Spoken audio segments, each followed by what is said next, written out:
సంక్రాంతి తరువాత తెలంగాణలో పంచాయతీ ఎన్నికలకు నోటిఫికేషన్ రానుంది. ఈలోపు రైతు భరోసా, అదేవిధంగా ఇందిరమ్మ ఇల్లు ఇవ్వనున్నారు. గత సర్పంచుల పెండింగ్లో ఉన్న బిల్లులు చెల్లిస్తున్నారు. అదేవిధంగా కొత్త రేషన్ కార్డ్స్ కూడా యుద్ధ ప్రాతిపదికన ఇవ్వబోతున్నారు. ఇవన్నీ సంక్రాంతిలోపు పూర్తి చేసి సంక్రాంతి తర్వాత పంచాయతీ ఎన్నికలకు నోటిఫికేషన్ ఇవ్వాలని ప్రభుత్వం భావిస్తోంది. ఎక్కువ సంఖ్యలో పంచాయతీలు గెలుచుకోవాలని కాంగ్రెస్ వ్యూహాలు రచిస్తోంది. దీనిపై ప్రైమ్ 9 ప్రత్యేక కథనం.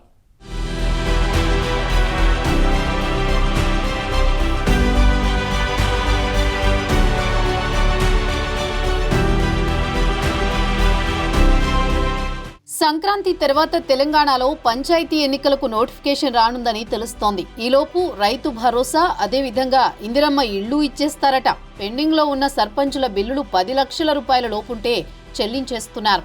వీరిలో ఎక్కువ మంది బీఆర్ఎస్ హయాంలో పనిచేసిన వాళ్లే ఉన్నారు. అదేవిధంగా కొత్త రేషన్ కార్డులు కూడా యుద్ధ ప్రాతిపదికన ఇవ్వబోతున్నారు. ఇవన్నీ సంక్రాంతిలోపే పూర్తి చేసి సంక్రాంతి తర్వాత పంచాయతీ ఎన్నికలకు నోటిఫికేషన్ ఇచ్చి ఎన్నికలకు వెళ్లాలి అన్నది కాంగ్రెస్ ప్లాన్ గా కనబడుతోంది. ఎక్కువ మంది సర్పంచులను గెలుచుకుంటే సంస్థాగతంగా బలం పెరుగుతుందని కాంగ్రెస్ ఆలోచన చేస్తున్నట్లు తెలుస్తోంది. ఇంకోవైపు బీఆర్ఎస్ కేసుల టెన్షన్ లో ఉంది. నాయకులు బయట కనిపించకపోవడం, గ్రామాల్లో క్యాడర్ను నడిపించే నాయకులు యాక్టివ్గా లేకపోవడంతో బీఆర్ఎస్ ప్రస్తుతం స్తబ్దుగా ఉంది. ఈ నేపథ్యంలో కాంగ్రెస్ ఎక్కువ స్థానాలు గెలుచుకోవాలని చూస్తోంది. ఇంకోవైపు బీజేపీ కూడా పంచాయతీ ఎన్నికలకు ప్రిపేర్ అవుతుంది. గత శాసనసభ, లోక్సభ ఎన్నికల్లో సాధించిన ఫలితాలతో మంచి జోష్లో ఉన్న బీజేపీ గ్రామీణ ప్రాంతాల్లో పట్టు సాధించాలని చూస్తోంది.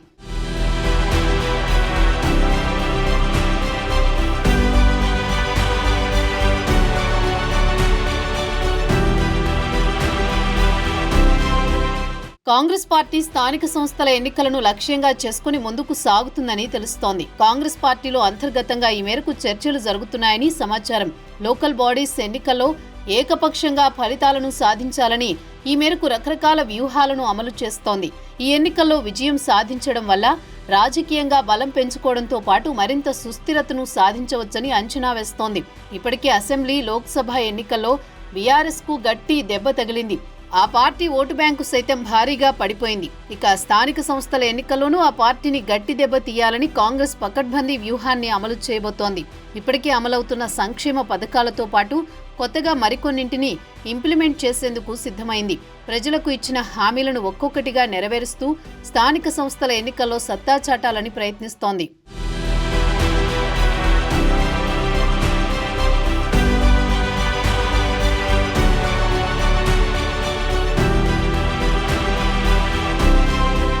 పంచాయతీ సర్పంచుల కాలపరిమితి ముగిసి ఏడాది కావస్తున్నా ఇంకా ప్రత్యేక అధికారుల పాలనే కొనసాగుతోంది. ఈ క్రమంలో సంక్రాంతి తర్వాత స్థానిక సంస్థల ఎన్నికలు నిర్వహించాలని ప్రభుత్వం నిర్ణయానికి వచ్చినట్టు సమాచారం. దీంతో గత ఎన్నికల్లో ప్రజలకు ఇచ్చిన ప్రధాన హామీలలో మిగిలి ఉన్న వాటిని అమలు చేయాలనే ప్లాన్ చేస్తోంది. ఈ క్రమంలోనే ముందుగా ఎంపీటీసీ, జెడ్పీటీసీ సభ్యుల ఎన్నికలను నిర్వహించాలని రేవంత్ సర్కార్ రెడీ అయినట్టు సమాచారం. దీనికోసం అవసరమైన చట్ట సవరణలను ఇప్పటికే అసెంబ్లీ సమావేశాల్లో పూర్తి చేశారు.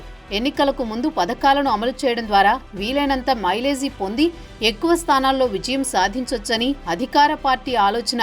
దీనిలో భాగంగానే ఇందిరమ్మ ఇండ్లు, రైతు భరోసా, వ్యవసాయ కూలీలకు నెలకు 1000 కొత్త రేషన్ కార్డుల జారీ ప్రక్రియ ప్రారంభం, పెండింగ్లో ఉన్న మాజీ సర్పంచుల బిల్లుల విడుదల వంటివి ప్లాన్ చేస్తోంది. ఈ నెల 28న కాంగ్రెస్ పార్టీ వ్యవస్థాపక దినోత్సవం సందర్భంగా వ్యవసాయ కూలీలకు నెలకు 1000 చొప్పున ఇచ్చే పథకానికి ప్రభుత్వం శ్రీకారం చుట్టనుందని తెలుస్తోంది. దీనికి సంబంధించి 6 నెలల కాలానికి సంబంధించి మొత్తాన్ని అంటే 6000ను ఒకేసారి ఇవ్వాలని భావిస్తోంది. దీనికోసం లబ్ధిదారుల గుర్తింపు ప్రక్రియ చురుగ్గా సాగుతోంది.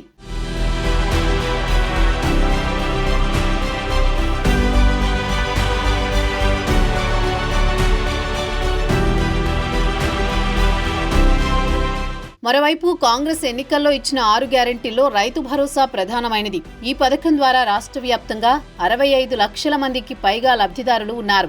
సంక్రాంతి తర్వాత వీరి ఖాతాల్లో నిధులు జమ చేయాలని చూస్తోంది. ఈ నెల 30న జరగనున్న కేబినెట్ సమావేశంలో మార్గదర్శకాలకు ఆమోదముద్ర వేయనుందని సమాచారం. ఈ పథకం ద్వారా ప్రతి గ్రామంలో భారీ సంఖ్యలో రైతులను సంతృప్తి పరచవచ్చని అధికార పార్టీ ఆలోచన. రైతు భరోసా మినహా మిగిలిన ఎన్నికల హామీలను నెరవేర్చినట్లు ఇప్పటికే కాంగ్రెస్ చెబుతోంది. 10 ఏళ్లలో ఇళ్ల నిర్మాణాల విషయంలో బీఆర్ఎస్ వ్యవహరించిన తీరుపై గ్రామాల్లో తీవ్ర వ్యతిరేకత నెలకొందని, ఈ నేపథ్యంలో రాష్ట్ర వ్యాప్తంగా 4.5 లక్షల మంది లబ్ధిదారులను ఇందిరమ్మ ఇండ్లకు ఎంపిక చేయడం ద్వారా గ్రామాల్లో కాంగ్రెస్కు అనుకూల వాతావరణం ఏర్పడుతుందని ప్రభుత్వ పెద్దలు భావిస్తున్నారు.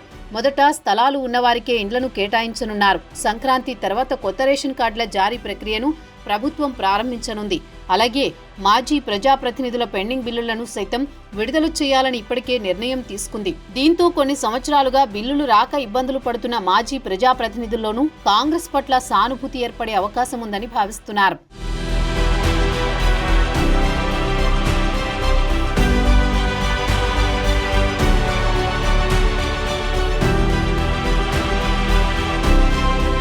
ఇంకోవైపు ప్రధాన ప్రతిపక్షం బీఆర్ఎస్ను ఇరకాటంలో పెట్టి బలహీనంగా మార్చడం ద్వారా కింది స్థాయిలో పోటీ లేకుండా సులువుగా స్థానాలు గెలవచ్చనే అంచనాలో కాంగ్రెస్ పార్టీ ఉన్నట్టు తెలుస్తోంది. ఇప్పటికే గులాబీ పార్టీ అధికారంలో ఉండగా చేసిన అక్రమాలన్నింటినీ ఒక్కొక్కటిగా తవ్వుతూ బయటకు తీస్తున్న విషయం అందరికీ తెలిసిందే. ఈ క్రమంలో ఫార్ములా ఈ కార్ రేస్ నమోదైంది. ఒకవైపు ఏసీబీ, మరోవైపు ఈడీ విచారణ ప్రక్రియను మొదలుపెట్టాయి. కేటీఆర్ జైలుకు వెళితే పార్టీ క్యాడర్ ఆత్మస్థైర్యం దెబ్బతింటుందని రాజకీయ విశ్లేషకులు అంచనా వేస్తున్నారు. ఇప్పటికే పలువురు మాజీ ఎమ్మెల్యేలు ఫోన్ ట్యాపింగ్ వ్యవహారంలో విచారణకు హాజరయ్యారు. రాబోయే రోజుల్లో మరికొంతమంది విచారణకు హాజరవుతారని సమాచారం. దీంతో పంచాయతీ ఎన్నికల్లో గట్టి పోటీనిచ్చే స్థితిలో బీఆర్ఎస్ లేదని రాజకీయ విశ్లేషకులు చెబుతున్నారు. ఇంకోవైపు బీజేపీ సైతం గ్రామీణ ప్రాంతాల్లో విస్తరించే దిశగా ప్రయత్నాలు చేస్తోంది. దీంతో పంచాయతీ ఎన్నికలపై దృష్టి సారించినట్లు తెలుస్తోంది. గతంలో ప్రజా సంగ్రామ యాత్రతో కమలం పార్టీని గ్రామీణ ప్రాంతంలోకి తీసుకువెళ్లారు కేంద్ర మంత్రి బండి సంజయ్. ఈ క్రమంలో పంచాయతీ ఎన్నికలు ఎలా జరుగుతాయో, ఎవరికి గ్రామీణ ప్రజానీకం పట్టం కడతారో వేచి చూడాల్సిందే.